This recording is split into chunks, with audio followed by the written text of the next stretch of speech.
There's a hush in the ancient woods of Mirkwood. Tonight a silence, thicker than mist, heavier than the oldest tree's roots. Can you feel it? The rustle of leaves isn't just the wind. It's a whisper of something far more unsettling. Wherever you are right now, whether you're curled up under blankets or listening beneath a sky full of stars, we'd love to know. What time is it where you are, and what does the night sound like outside your window? Let us know in the comments below, because tonight, we're stepping into a story where even the quietest moments hum with hidden danger.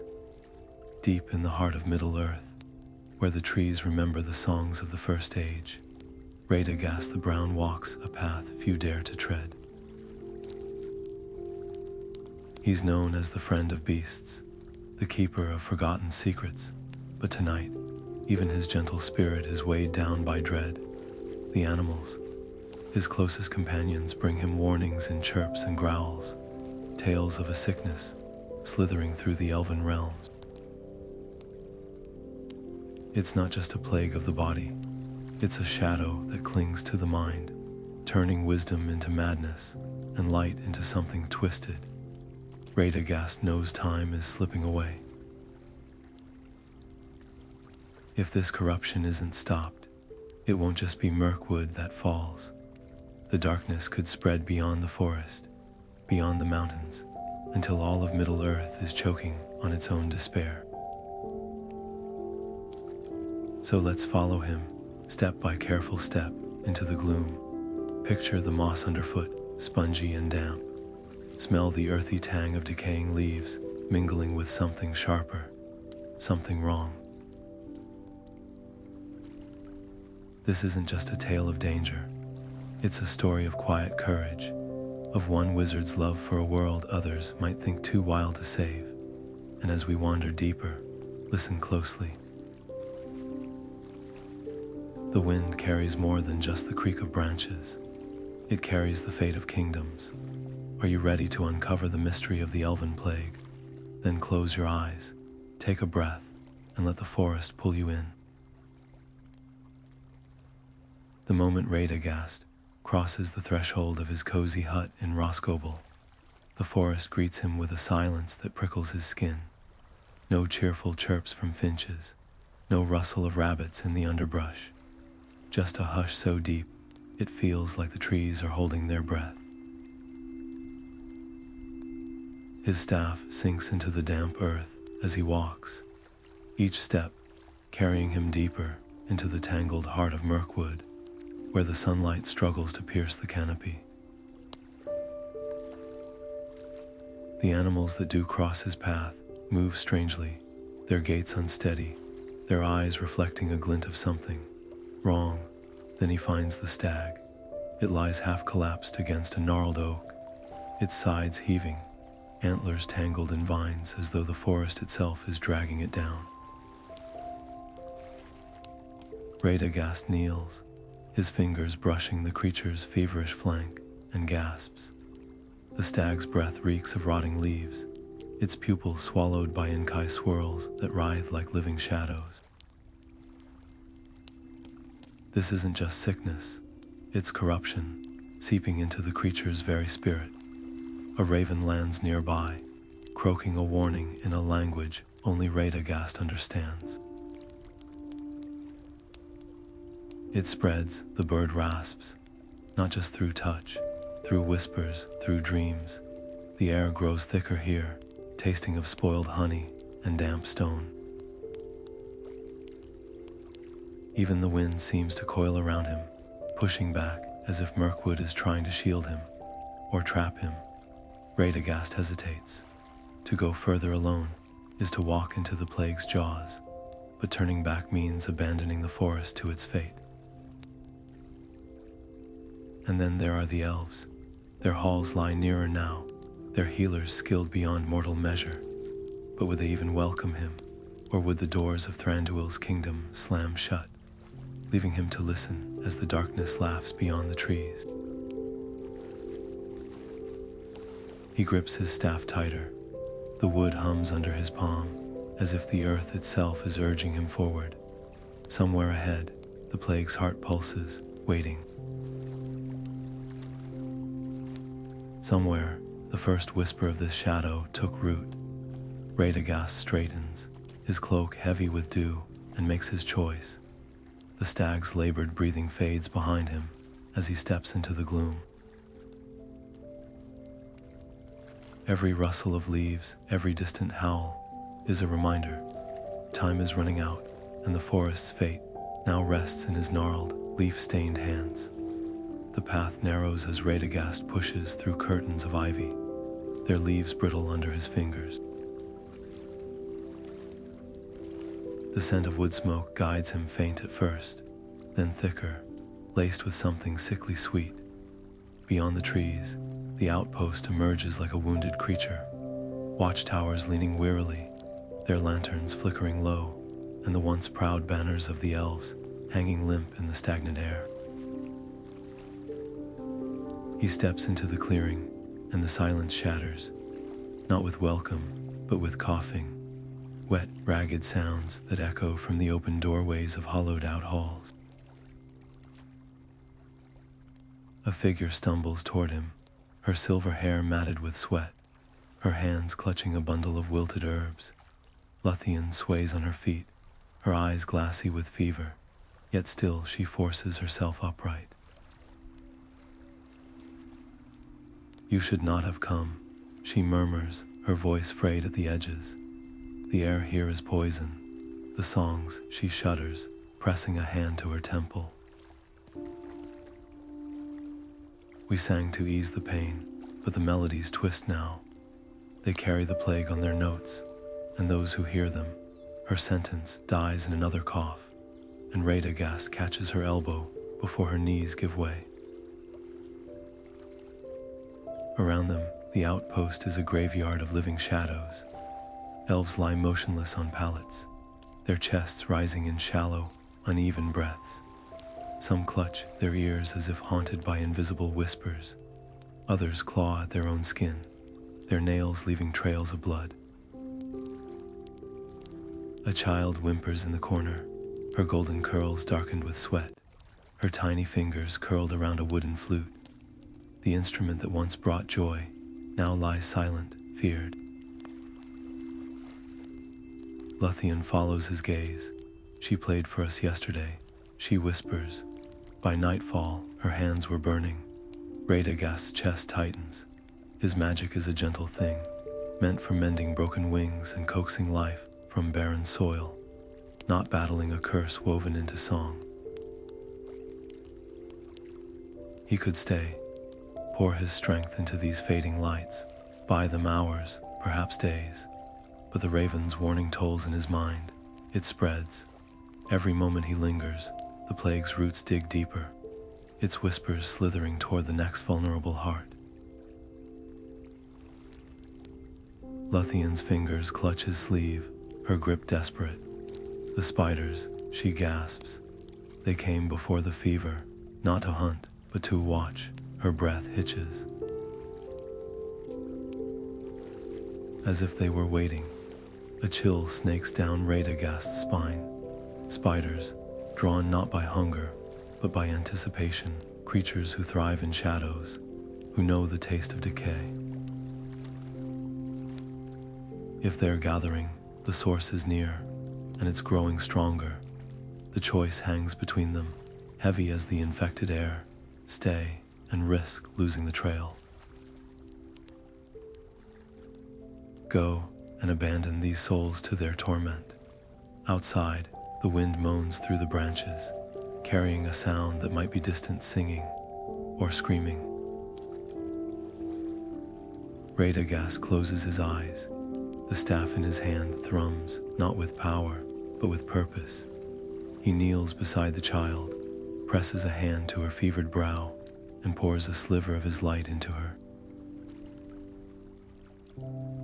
Just enough to ease the fire, just enough to buy time.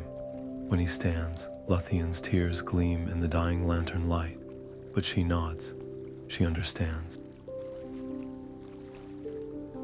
The real battle lies deeper in the dark, where the spiders weave their webs and the plague's voice is loudest.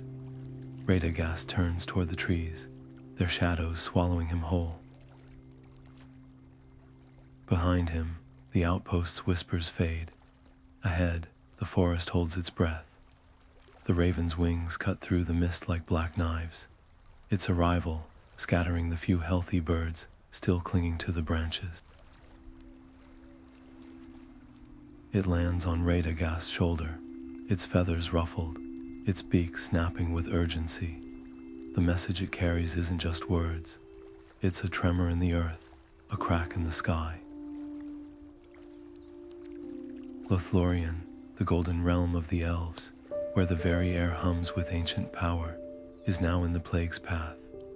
The raven's voice is a dry rasp, each syllable heavier than the last. The sickness slithers westward. It warns. It coils around roots, climbs into the leaves. Even the lady's light may not hold it back for long, but there's more.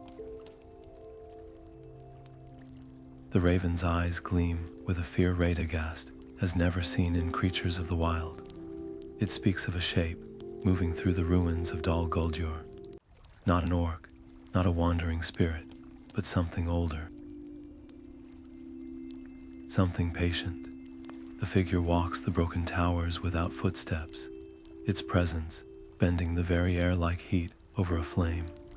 The animals refuse to go near, their instincts screaming of a wrongness that curdles the marrow.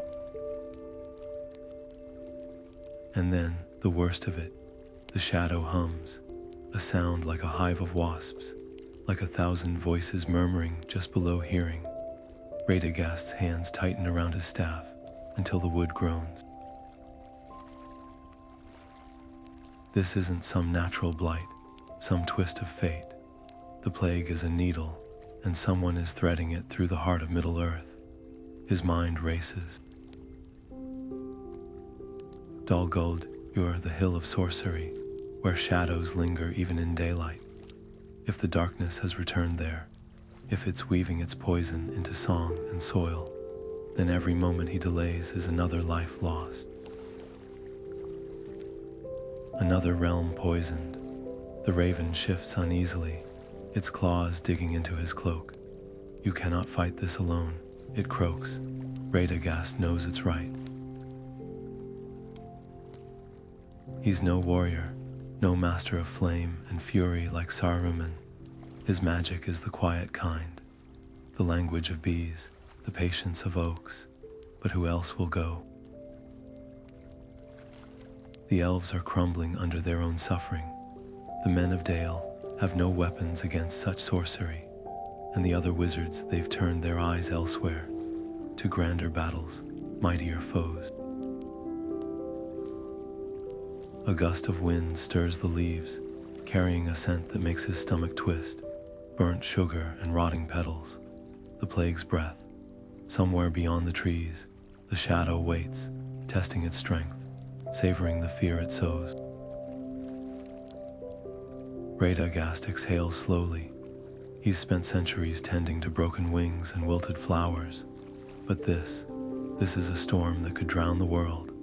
He lifts his head, meeting the raven's gaze. Then I won't fight it alone, he murmurs. The forest has its own weapons, roots that remember the first age, streams that sing of purer days, and he knows its secrets better than any living thing. The raven hesitates, then nods, its wings spreading as it takes to the sky. Radagast watches it vanish into the gloom before turning east, toward Dol Guldur. The staff in his hand feels lighter now, as if the earth itself is lending him its strength. The path ahead is black with more than night, but Radagast the Brown walks it anyway, his footsteps silent, his heart louder than any war drum. Let the shadow hum its terrible song. He has a melody of his own. The gates of Thranduil's halls loom before Radagast like the teeth of a great stone beast, their carvings worn smooth by centuries of wind and wary hands. The elven guards bar his path, their spears crossed, their faces unreadable masks of moonlight and shadow. The king does not receive visitors, one says, his voice colder than the mountain springs. Least of all those who walk with birds and beasts instead of lords and armies. Radagast's fingers tighten around his staff, the moss, clinging to its grooves, suddenly feeling like the only warmth left in the world. He could argue, could shout of dying children and poisoned songs, but the hardness in the guard's eyes tells him words are useless here. Thranduil has turned his kingdom inward, sealing its borders as though stone and silence could keep the plague at bay. Yet as Radagast turns away, a hand catches his sleeve. Lothian stands there, her breath shallow, her once bright eyes dulled by fever, but her grip is iron. They see only the mud on your robes, she whispers, not the light in your hands. She pulls him toward a forgotten path, a narrow crack in the rock, veiled by cascading ivy. The king may have barred the doors, but the forest remembers older ways. Her voice wavers as they slip into the darkness, her body trembling with every step. She shouldn't be walking, shouldn't be fighting, yet here she is, leading him through tunnels where the very air tastes of ancient sorrow. The passage opens into a cavern, glittering with bioluminescent fungi, their pale light painting the walls in ghostly hues. Lúthien sinks onto a moss-cushioned stone, her strength spent, but her gaze never leaves Radagast's face. Thranduil fears what he cannot control, she admits. But fear makes even the wisest rulers blind. She reaches into her cloak, withdrawing a slender vial of liquid starlight, the last of her people's healing draughts, reserved for princes and warriors. Without hesitation, she presses it into his palm. You'll need this more than I. Radagast's throat tightens. The draught could buy her days, perhaps weeks. To refuse would be to dishonor her sacrifice. To accept feels like stealing breath from a drowning friend. But the vial's weight in his hand is a truth he cannot ignore. The elves' mightiest defenses have failed. Their arrows cannot pierce a sickness that slithers through dreams. Their swords cannot cut the threads of a curse spun in shadows. What they need now isn't strength, it's strangeness. The kind of wisdom that speaks in rustling leaves and humming hives, the kind only Radagast carries. Lothian's fingers trace an old carving on the cavern wall, a tree entwined with serpents, its roots bleeding black. The plague is not just sickness, she murmurs. It's a memory, a vengeance. Her words hang in the air, thick as the mist outside Dol Guldur. Long ago, something was buried beneath those stones.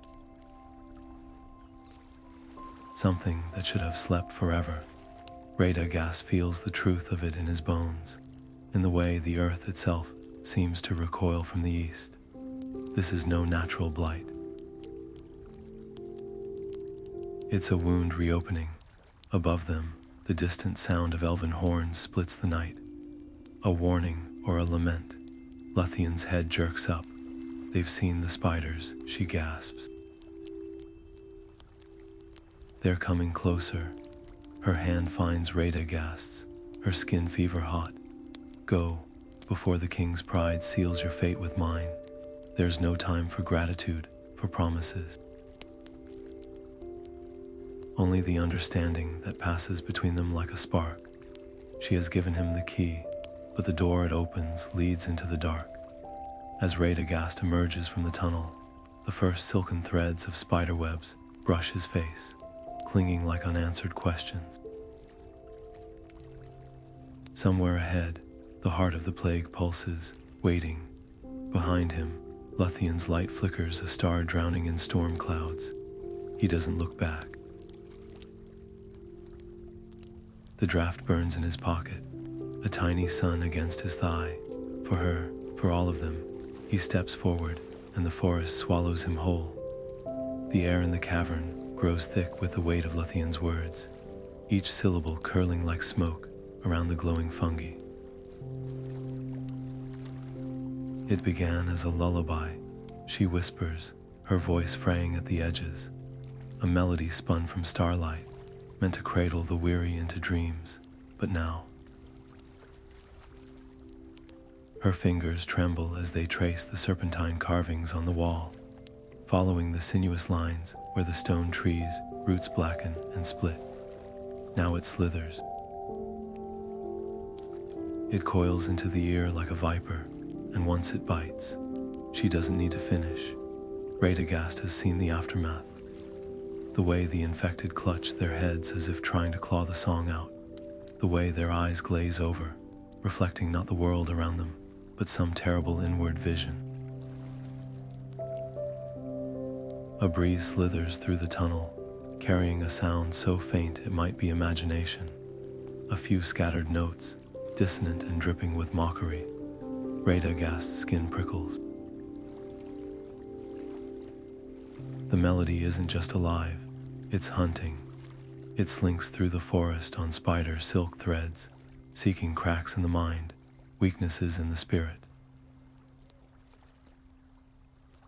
Lothian presses a hand to her temple, her breath hitching. It changes when you try to remember the original tune. She gasps, as if it knows, as if it's laughing. Radagast's staff pulses in his grip, the wood humming with a resonance older than elven kingdoms. He knows this magic, not the blunt force of Saruman's fire or Gandalf's lightning, but something subtler, a battle of roots and whispers.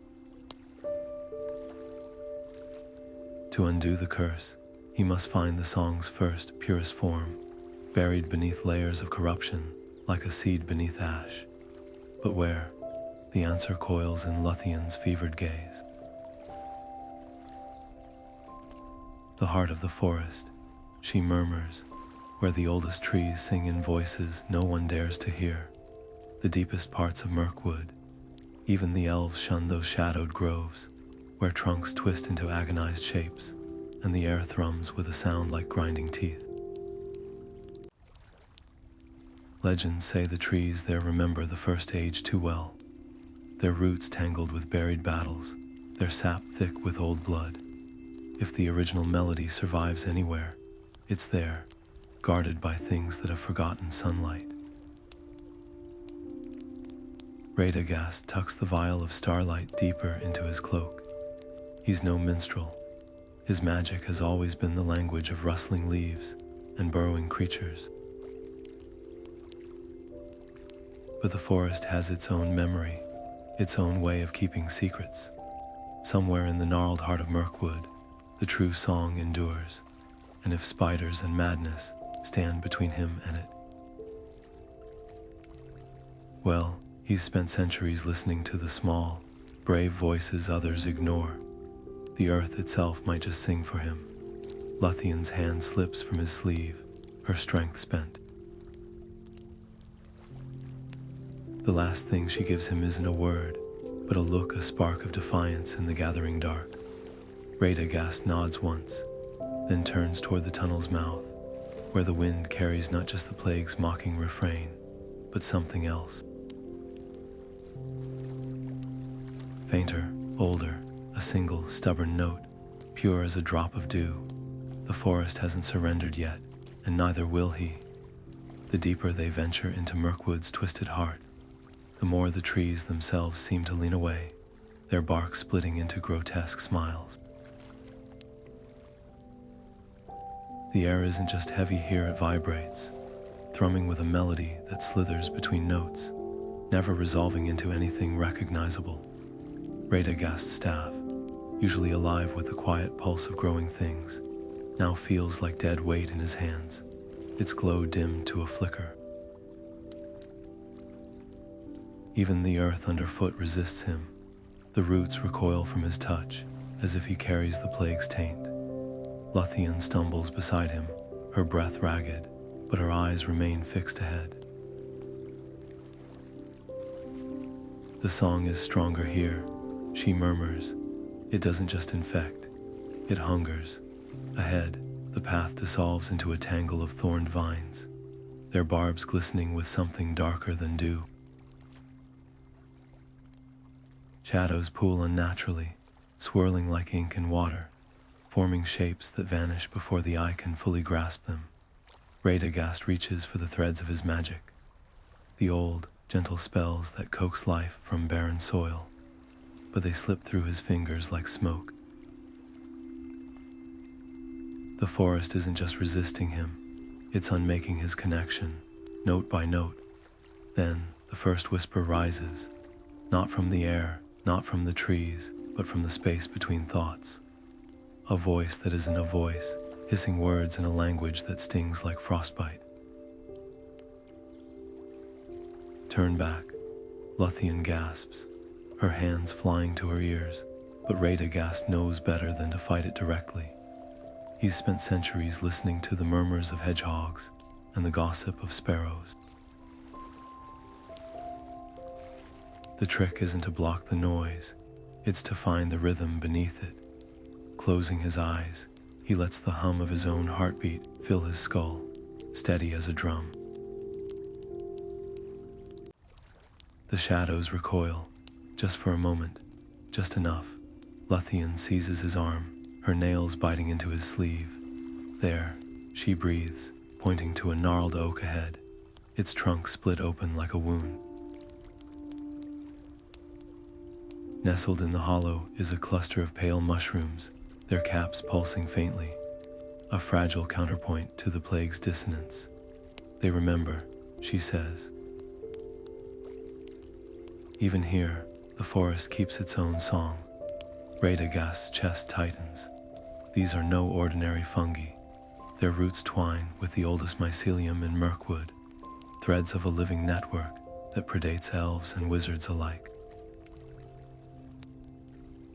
If any echo of the original lullaby survives, it's here. But the moment his fingers brush the nearest cap, the ground shudders, the thorns ahead writhe, knitting into a wall, and the whispering crescendos into a chorus of shrieks. Something moves in the periphery, not a shadow, but the absence of one, a shape that drinks the light. Lothien's hand finds his, her skin icy. It knows we're close, she whispers. Radagast doesn't answer. His magic may be faltering, but the earth beneath him still thrums with a slower, deeper pulse. The forest is fighting, and so must he. With a grunt, he drives his staff into the soil, not to summon power, but to listen. The vibrations that travel up the wood are fractured, chaotic, but beneath them, faint as a moth's wingbeat, is a single, pure tone. The first note of the true lullaby. The shadows howl, the thorns lash closer, but Radagast smiles. The forest hasn't forgotten, and neither has he. The ruin emerges from the undergrowth like a broken ribcage. Pale stone arches choked with ivy, their carvings worn smooth by centuries of rain and regret. Radagast's breath catches as his fingers brush a pillar, feeling not just cold rock, but a tremor beneath the surface, as if the earth itself recoils from what was done here. Lúthien staggers forward, her weakened legs nearly giving way as she traces the jagged symbols clawed into the walls. These are no mere curses, she whispers, her voice frayed.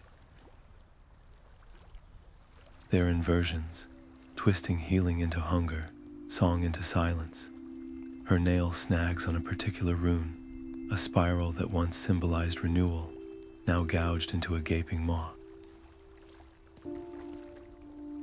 I know this hand, the sorcerer nailed here.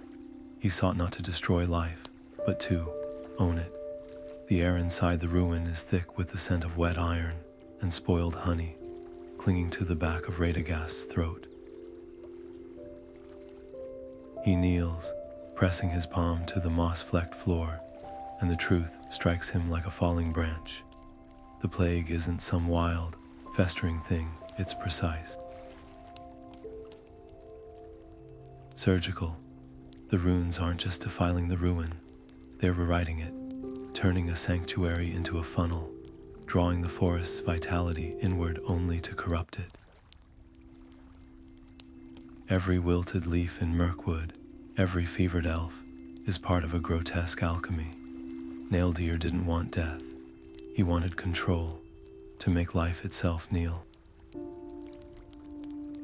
Lothian's fingers tremble as she points to the far wall, where a mural of intertwined trees has been scored through with blackened veins. There, she rasps. The tome would be hidden where the roots meet, where the oldest power lies. Radagast follows her gaze to a sunken alcove, its entrance choked with thorned vines that twitch at their approach. The thorns aren't just sharp, they're hungry, their tips glistening with a substance that smokes where it drips onto the stone. He's seen such venom before, in spiders that stalk the shadows of Dol Guldur. A chill snakes down his spine. The spiders didn't come to watch the plague, they came to guard it. Lothian's knees buckle, but she catches herself on the wall, her palms smearing the dark runes. The contact makes her gasp, not in pain, but in horrified recognition. It's not just a book we're seeking, she says. It's a heart. Naildeer bound his work to something living. Something that remembers. Her eyes meet Radagast's, wide with dawning dread. The tome isn't paper and ink, it's wood. The realization crashes over him. The sorcerer didn't hide his knowledge in some locked chest. He grafted it into the forest itself, into a tree that grew from poisoned soil, its rings etching his madness year after year. To find it means tracking the one thing in Mirkwood that thrives while all else withers. Radagast's staff hums in his grip, not with power, but with warning. Somewhere in these ruins, the line between book and beast has blurred, and whatever wears Naildeer's words like bark and sap won't surrender them without a fight. The first thorned vine lashes out with a sound like a dagger drawn from flesh. Radagast barely jerks back in time, but Lúthien isn't fast enough. The barb grazes her wrist, and she cries out as her skin blackens along the scratch. The plague doesn't need songs to spread anymore. It has teeth. Above them, the ruin's fractured ceiling reveals a sliver of sky, not the comforting blue of day, but the bruised purple of twilight. Time is slipping away. Somewhere beyond these walls, the forest gasps. Somewhere, a tree pulses with stolen knowledge, its roots coiled around answers they desperately need. Radagast tightens his grip on his staff. If nature's balance is to be restored, they must do more than find a book. They must wake it up. The tome lies cradled in the hollow of the ruined altar, its cover not leather or parchment, but something disturbingly alive, veined with threads of silver and black, pulsing like a slow heartbeat. Radagast's fingers hover above it, close enough to feel the hum of power radiating from its surface, a sensation like holding his hand over a wasp's nest. The pages aren't bound by stitching, but by sinew, flexing faintly as if breathing. He's seen dark magic before, the kind that rots and rends, but this is different. This is hungry. It doesn't just want to be read, it wants to be fed. Lúthien recoils, her back hitting the crumbling wall, her breath coming in sharp bursts. "Burn it," she whispers, her voice cracking, before it remembers we're here. Her fingers clutch at the vial of starlight, still tucked in her sash. as if its light could scour the shadow from the air. But Radagast doesn't move. The tome thrums against the stone, whispering without sound, its pages rustling, though no wind stirs in the ruin. He knows that language, the same murmuring cadence of roots pushing through soil, of sap rising in spring. This isn't just Naildeer's work. It's the forest's own voice, twisted into something monstrous. A single page flutters open, revealing script that writhes like ants beneath the surface. The words aren't inked. They are grown, fungal tendrils spelling out horrors in a language older than Elvish. Radagast's stomach churns as he recognizes fragments, instructions for bending song into shackles, for weaving plague from lullabies. The knowledge to undo the corruption is here, tangled in the same passages that created it. To use this tome would be to walk a knife's edge between healer and poisoner. Lothian's hand clamps around his wrist, her grip fever-hot. "You can't," she pleads. "It's not a tool, it's a trap." Her eyes dart to the walls, where the thorns have begun to quiver, their barbs dripping black. The ruin is waking up. The tome's presence here isn't an accident. It's bait, left to lure the desperate into corruption. Radagast knows she's right, but he also knows the cost of turning away. Every second, they hesitate. The plague sinks deeper into Mirkwood's bones, into the elves gasping for breath in their gilded halls. A spider's leg skitters across the broken tiles, then another, the creatures emerging from cracks in the stone. Not to attack, to watch. Their many eyes reflect the tome's eerie glow, their mandibles clicking in unison, a sound disturbingly close to laughter. The choice isn't just about risk. It's about time. Radagast's magic is a gentle thing, slow as the turning of seasons. The plague moves like wildfire. The tome shudders, its pages fanning open to a fresh spread, the script rearranging itself into a new pattern. A counter-melody, a possible cure, the price, a handful of words whispered aloud, words that would cling to the speaker's tongue like burrs, that would root in the mind and bloom in dreams. Radagast exhales. He's spent centuries tending to broken things. Maybe it's time to break something himself. His fingers close around the tome's spine. The moment he touches it, the ruin screams, not in sound, but in sensation. A vibration that cracks the altar down the middle, sending spiderwebs of black veins racing up the walls. Lúthien shouts his name, but it's too late. The knowledge is in him now, slithering through his veins, hot and cold all at once. The spiders scatter. The thorns wither, and Radagast the Brown, friend of small and quiet things, stands with his hands full of thunder. The forest holds its breath. Somewhere, a tree remembers how to sing. The air shatters before the sound reaches them, a crack like ice, splitting underfoot, and suddenly the ruin is no longer empty. The figure from Dol Guldur steps through the shadows as though they're a curtain, its form less solid than unwound, threads of darkness barely held together by some terrible will. Radagast's grip on the tome tightens instinctively, the living pages writhing under his fingers as if trying to twist free. Lothian staggers back, her hand flying to the blackened scratch on her wrist, her breath coming in shallow gasps. The sorcerer doesn't speak. It doesn't need to. The plague's dissonant melody coils through the air between them, thickening until it's hard to breathe. Then the attack comes not with fire or blade, but with the forest itself. The vines on the walls lash forward, no longer thorned but bladed, their edges gleaming with the same Inkai sickness that stains the tome.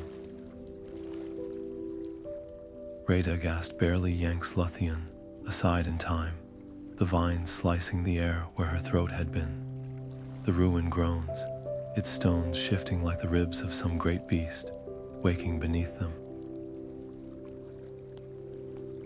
There's no time to think, only to run.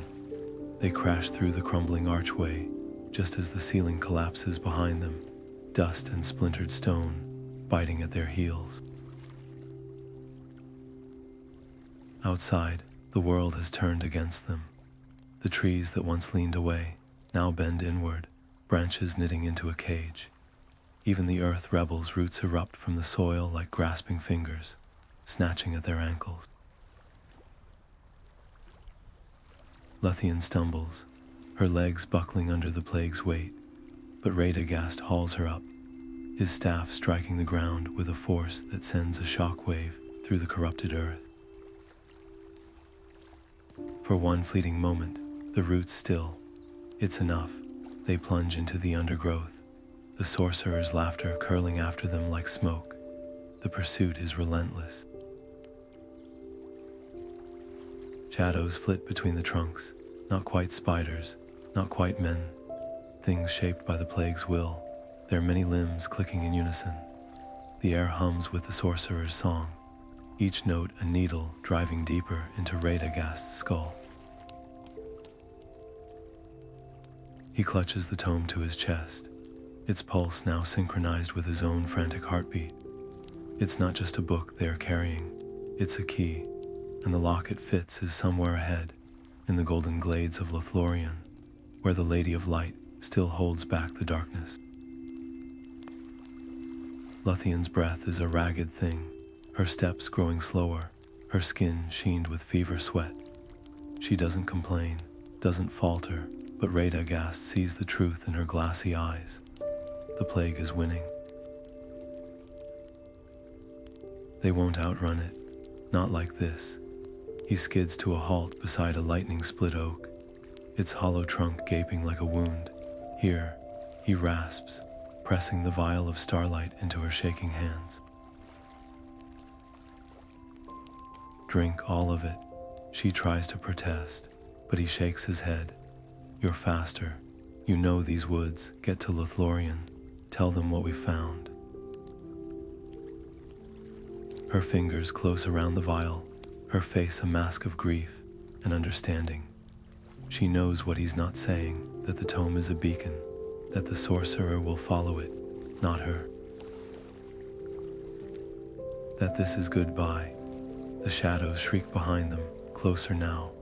Lothian's lips move, but the words are lost beneath the rising howl of the wind. Then she's gone, a flash of silver vanishing into the trees, leaving Radagast alone with the pounding of his heart and the weight of the thing in his hands.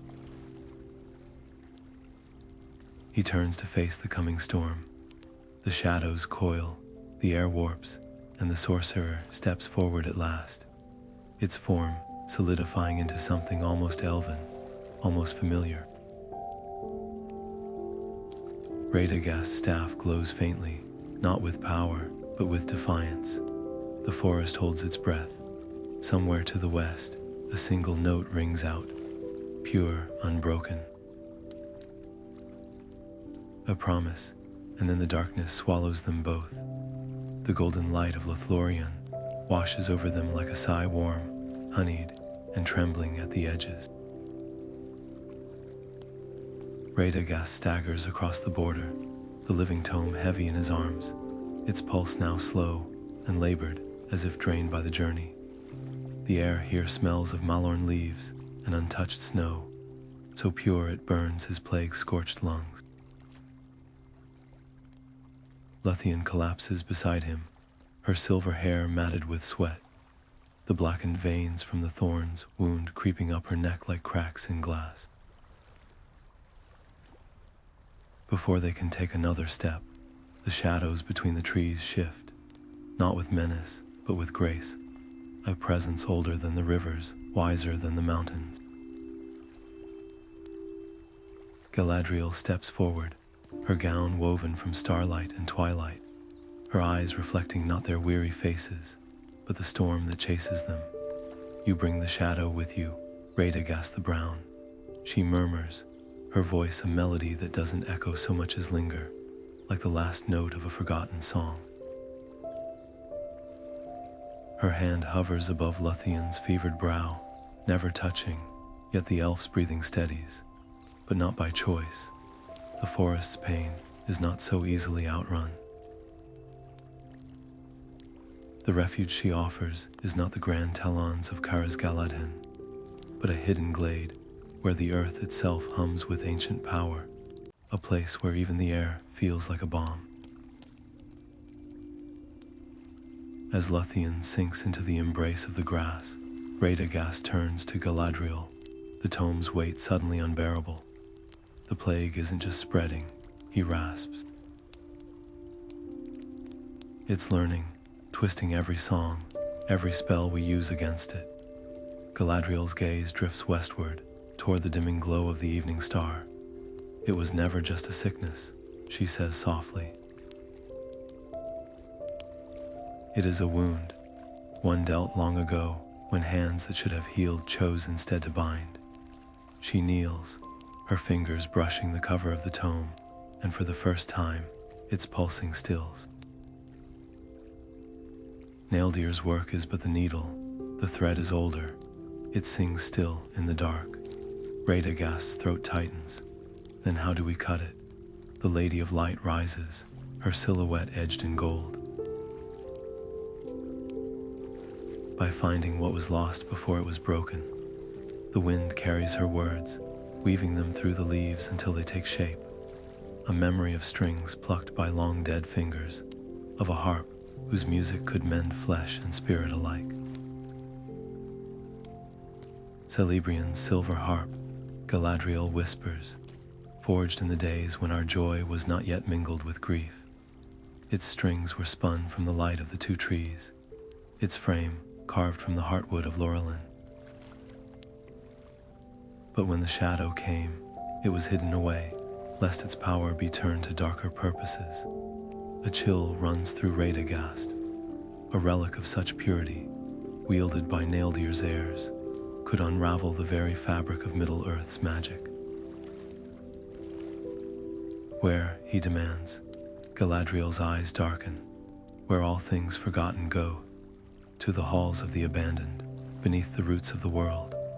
She means the ruins of a region, where the elves of old crafted rings and regrets in equal measure.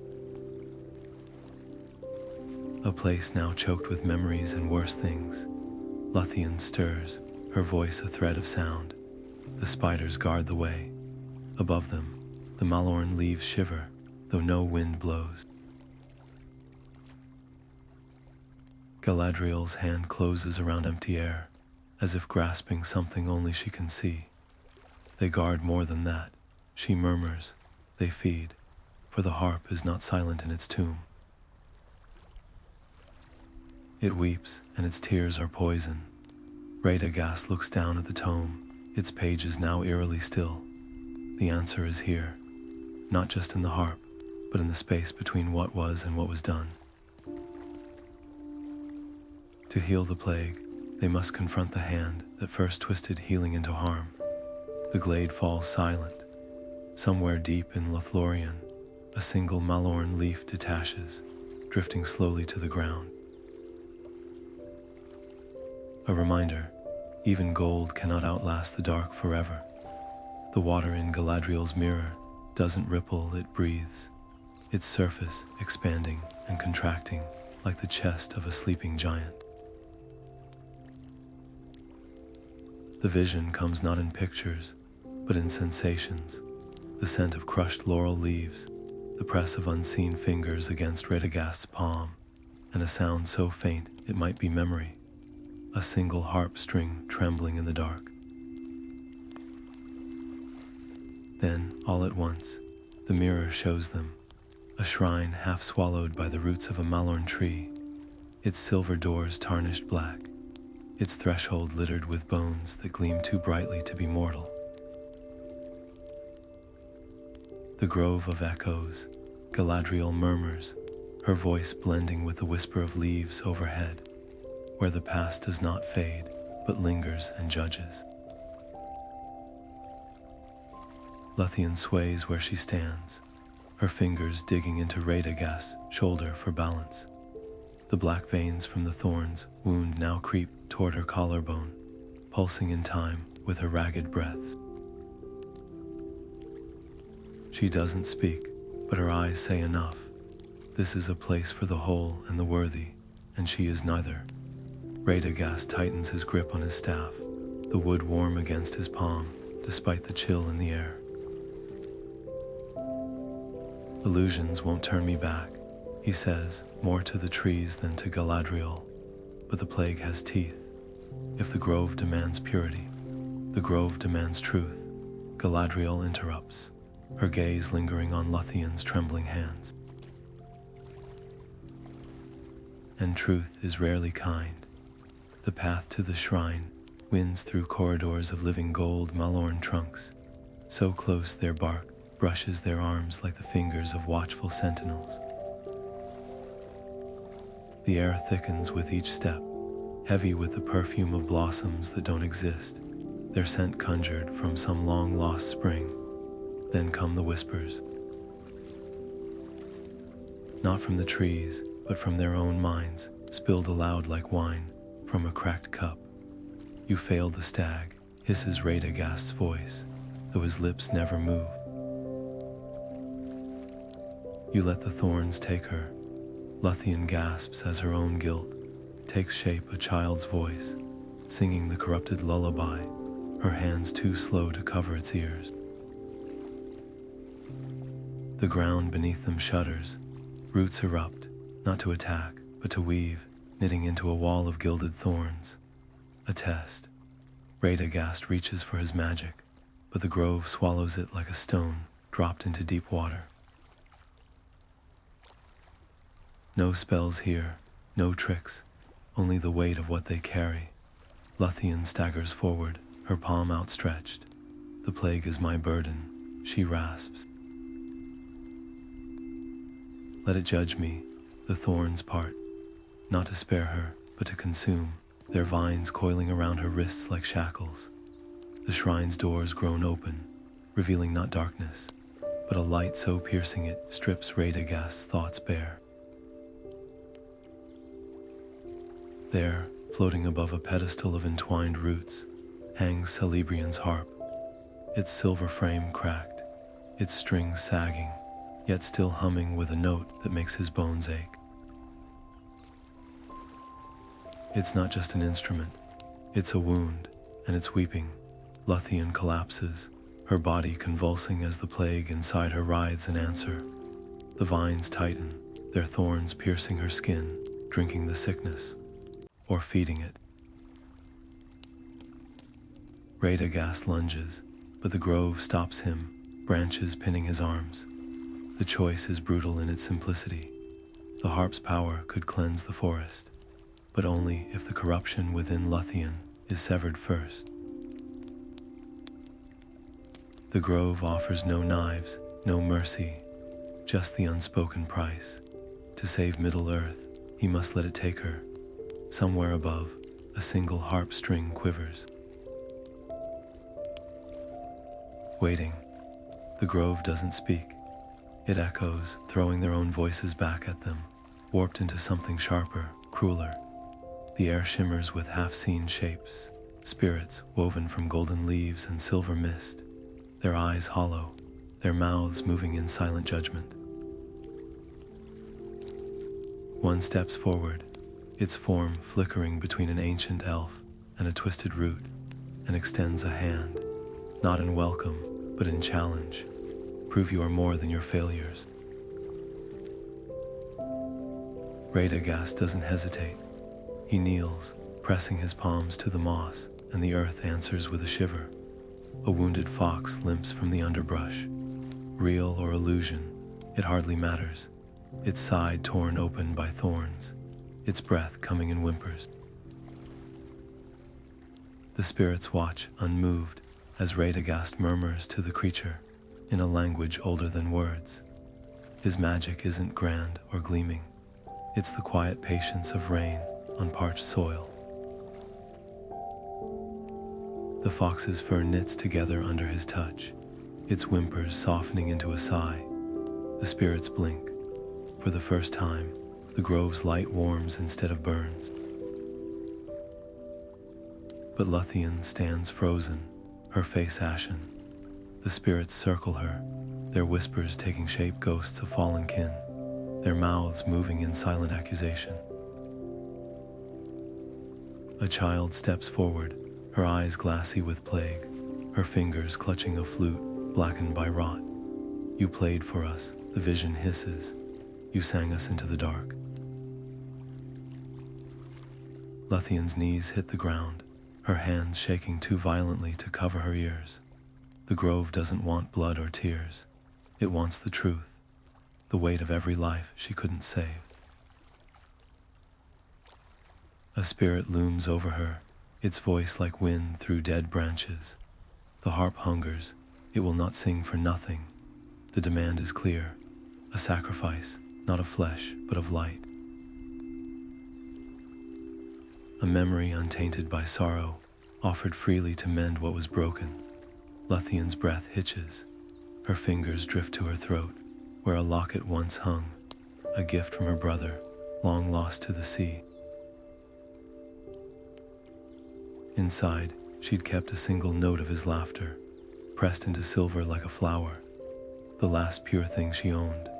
Her hands tremble as she reaches toward the harp. The moment her fingers brush the nearest string, the locket's ghostly weight settles in her palm, warm as a heartbeat. She doesn't speak the memory aloud. She sings it a single, soaring note that holds the smell of salt air, the feel of sun on her shoulders, the sound of a loved voice saying her name. The locket dissolves into light, pouring into the harp's cracked frame. The effect is instant. The harp shudders, its strings snapping taut, their hum building into a chord so radiant it scatters the grove's shadows. The spirits recoil, their hollow eyes widening as the music washes over them, not the plague's twisted melody, but something older, cleaner. The sound of dawn after a long night. Radagast grips his staff, the wood singing in harmony. The harp's power isn't just in its notes, but in what it demands, not strength, but surrender. Not perfection, but love. The spirits fade, their forms unraveling into golden mist, their judgment satisfied. Above them, the malorn leaves tremble, not with warning, but with wonder. The harp's song lingers, weaving through the grove, through their bones, through the very air. Somewhere beyond the trees, the plague's whispers falter. The battle isn't won, not yet, but for the first time since the shadow rose, the light has found its voice. The trees part before them like weary sentinels, their branches sagging under the weight of the plague's grip. Mirkwood is no longer a forest. It's a battleground, every leaf trembling with the echoes of the sorcerer's discordant hymns. Radagast steps forward, the harp cradled in his arms, its silver strings humming with a light that makes the shadows recoil. Behind him, Lothian staggers, her breath shallow, her fingers clutching his cloak for support. The black veins have reached her jaw now, threading beneath her skin like ink, spilled across parchment. Yet her eyes are steady. She knows what comes next. The clearing ahead is a wound in the earth, a circle of withered grass, its center dominated by Nailed Ear's twisted figure. No longer a man, not quite a shadow, he stands with arms outstretched, tendrils of darkness spiraling from his fingertips like roots, seeking water. The air around him shimmers with the plague's melody, a sound that doesn't just infect the ears but burns, searing into the mind like a brand. He doesn't turn as they approach. He doesn't need to. The forest itself is his eyes. Radagast lifts the harp, and the first note rings out, clean as a blade through silk. The effect is immediate. The trees shudder, their leaves rustling in a sudden wind that carries not corruption, but memory, the scent of rain on fresh earth. The whisper of saplings stretching toward the sun. Goldior hisses, his form flickering as the harp's light licks at the edges of his power. You think music can undo what was forged in blood. He snarls, his voice splitting into a chorus of whispers, each one layered with the pain of 1,000 poisoned dreams. Lothian sways, then straightens. Her voice, when it comes, is barely more than a breath, yet it cuts through the dissonance like a knife. She sings not in words, but in fragments. A lullaby half remembered, a child's laughter, the first note of a sunrise. The harp answers, its strings resonating with her song, weaving her frail melody into something vast and unbreakable. The ground beneath them trembles, not in fear, but in recognition. The forest remembers its true name. Goldior stumbles, his shadows fraying at the edges. You cannot, he begins, but the harp's next chord drowns him out. The plague's grip on the trees loosens, the Inkai veins receding from bark and leaf as the song swells. Radagast's hands ache where they clutch the harp, the magic coursing through him like a river in flood.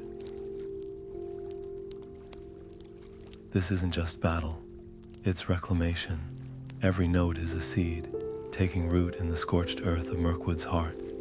Then the sorcerer screams, not in rage, but in terror.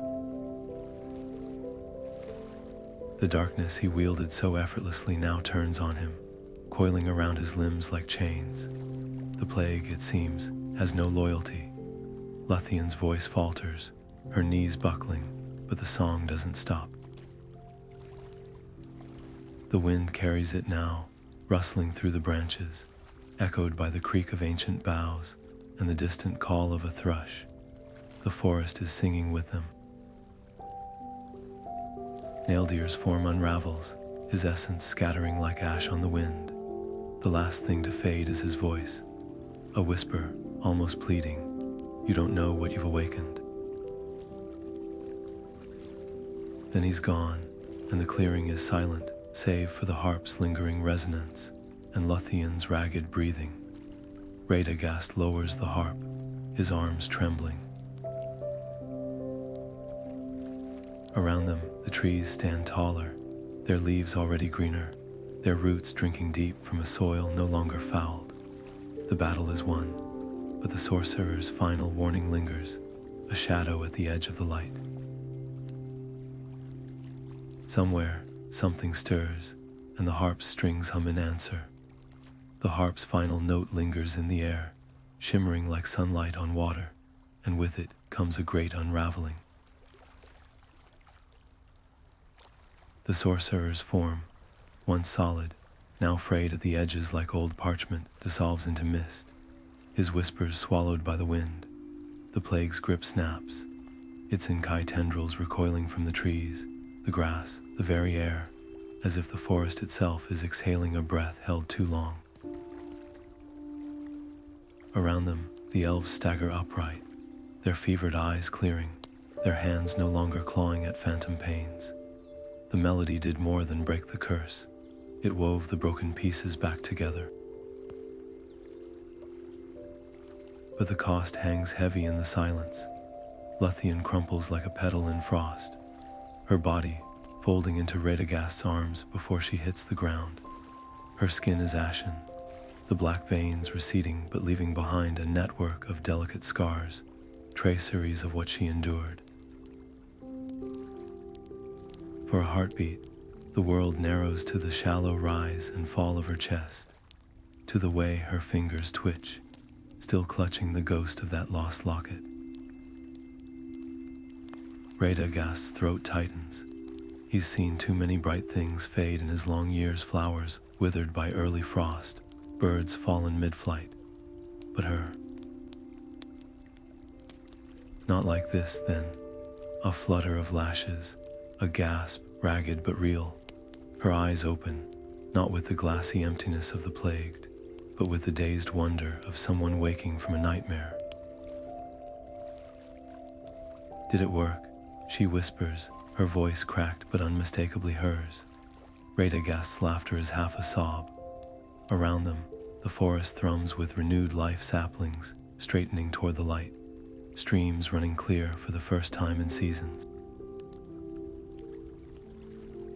Even the spiders have fled, their webs collapsing into dust, yet the scars remain. The trees bear pale lines where the plague's veins once climbed. The elves' songs are quieter now, threaded with sorrow.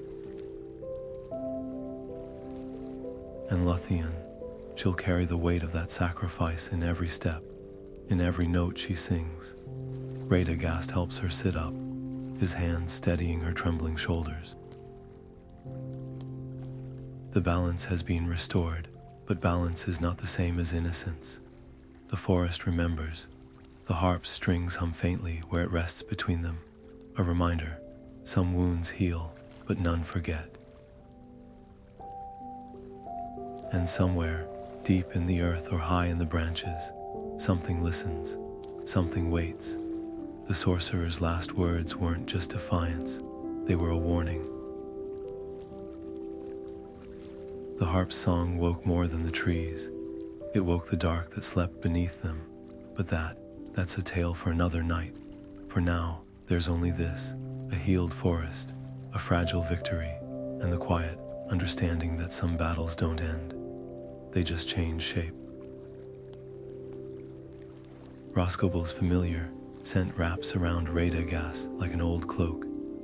Damp earth and crushed herbs, the musk of hedgehogs nesting beneath the floorboards, the faint tang of honey left too long in the comb. Home, the animals swarm him before he's crossed the threshold. Finches pecking gently at his hair, a badger nosing his muddy boots, the resident family of moles tumbling over each other in their haste to press against his ankles. Their trust is a balm, their warmth a quiet rebuke to the horrors they'll never know he carried back from the shadows of Dol Guldur. He doesn't light a fire that night. Instead, he kneels in the garden where the soil is softest, his fingers digging deep until they brush the roots of the oldest hawthorn. The tome goes first, its living cover now still and cold as stone. He murmurs a blessing as he covers it, not in Elvish or the tongues of men, but in the language of burrowing things, a secret for the worms and the mycelium to keep. The harp takes longer to part with. Even wrapped in malorn leaves, its presence hums against his chest, a reminder of the light they wrested from the dark. When he finally lays it to rest, the earth itself seems to sigh, the roots twitching as they curl protectively around it. Dawn finds him on the roof, watching the mist rise over Mirkwood's canopy. The forest looks almost peaceful from here, the scars of the plague hidden beneath new growth, but Radagast knows better. The spiders will return, the shadows will gather. And the harp's song, though buried, has stirred something older than sorcerers, older than kings. A breeze ruffles his beard, carrying the chitter of a squirrel, scolding him for his absence. He tosses it an acorn, smiling as it stuffs the prize into its cheeks with indignant haste. Small joys, small guardianships. Yet when he turns his gaze eastward, toward the dim outline of the mountains, the smile fades. The sorcerer's warning wasn't just empty spite. Darkness never truly dies. It sleeps, it waits, it wears new shapes. His fingers tighten around his staff, the wood still bearing the faintest echo of the harp's last chord. The animals sense his shift, their noises stilling, their bright eyes fixed on him with unblinking trust. They don't see a weary old wizard, they see their protector. And perhaps that's enough. Perhaps guarding the small, quiet things, the buried light, the whispered secrets, the trust of creatures who ask for nothing but kindness, is the only battle worth fighting. The sun climbs higher, painting the treetops in gold, and Radagast makes no move to descend. There will be time enough for rest. For now, he watches. He listens. The forest holds its breath, and so does he. The first frost of the season glitters on Radagast's thatched roof when the knock comes soft, hesitant, like the tap of a birch branch against glass. He opens the door to find Lúthien standing there, her silver hair braided with fresh malorn leaves, her cloak stitched with threads of Lothlorien's light. The scars remain, of course fine as spider silk along her temples, tracing the paths where the plague's veins once burned, but her eyes are clear, bright with purpose. She doesn't bow. Elves seldom do. Instead, she presses her palm to her heart, then extends it toward him, a gesture older than kingdoms. "I came to thank you," she says, her voice no longer frayed at the edges, but still carrying the weight of all they've endured. Roscoeble's hearth is warm, the fire fed with apple wood that crackles like distant laughter. Lúthien sits cross-legged on the floor, letting a family of curious hedgehogs investigate her boots, their tiny noses twitching at the scent of faraway glades. The healers say the scars may never fade, she admits, running a finger along the faint lines at her wrist. But neither will the song, the true one, I mean. Not Naildeer's corruption, the original melody, the one the harp remembered. She looks up, her gaze sharpening, and that's why I must go to Rivendell.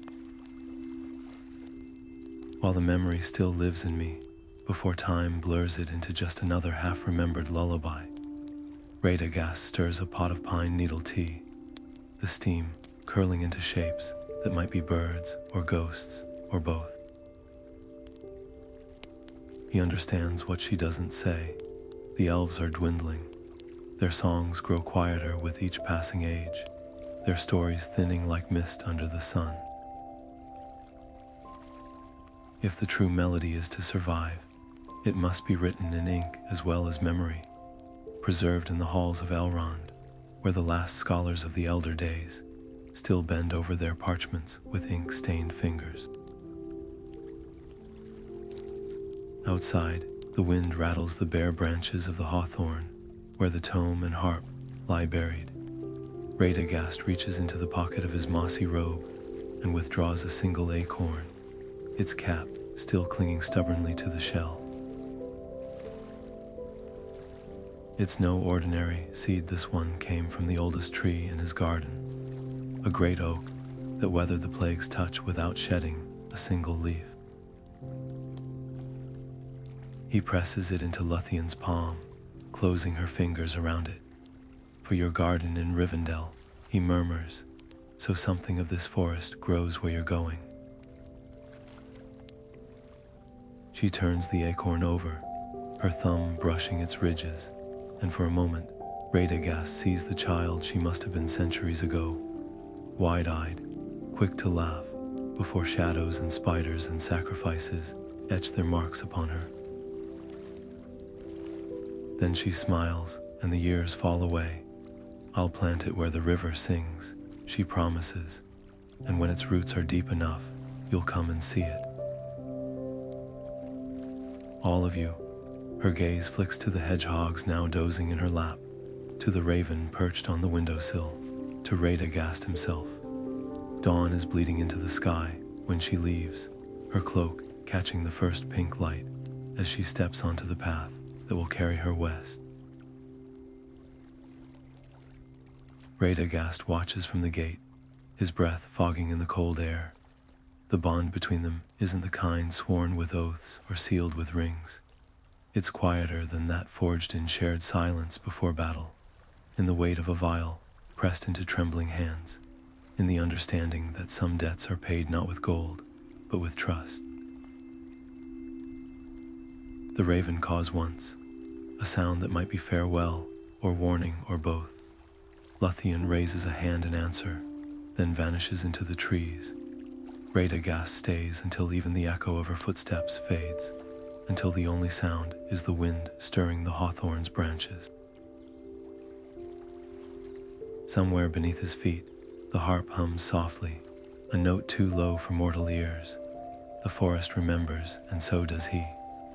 The seasons turn, as they always do, and Mirkwood wears its scars like old stories, visible but softened by time. The trees stand taller now, their leaves no longer trembling at every shadow, their roots drinking deep from soil freed of Naildeer's poison. Radagast's garden bursts with unruly life, foxgloves nodding in the breeze, bees humming their drowsy hymns, and the hedgehogs fattening themselves on beetles and goodwill. It's a peace hard won, and sweeter for it. Yet when the wind shifts eastward, carrying the scent of damp stone and distant storms, Radagast pauses mid-task, his hands still muddy from replanting sage, his ears straining. The animals notice first, of course. The finches fall silent mid-song. The badger cubs freeze, their noses twitching at some unseen ripple in the air. Even the oldest oak in the grove seems to hold its breath, its branches creaking a warning older than language. Evil doesn't die, it retreats, it regroups. It remembers, and so does he. By night, he walks the forest's edge, not as a guardian with staff raised high, but as a listener. The earth speaks in murmurs, a snapped twig where no creature passed, a spider's web woven too deliberately between two birches, a melody half heard beneath the babble of the stream.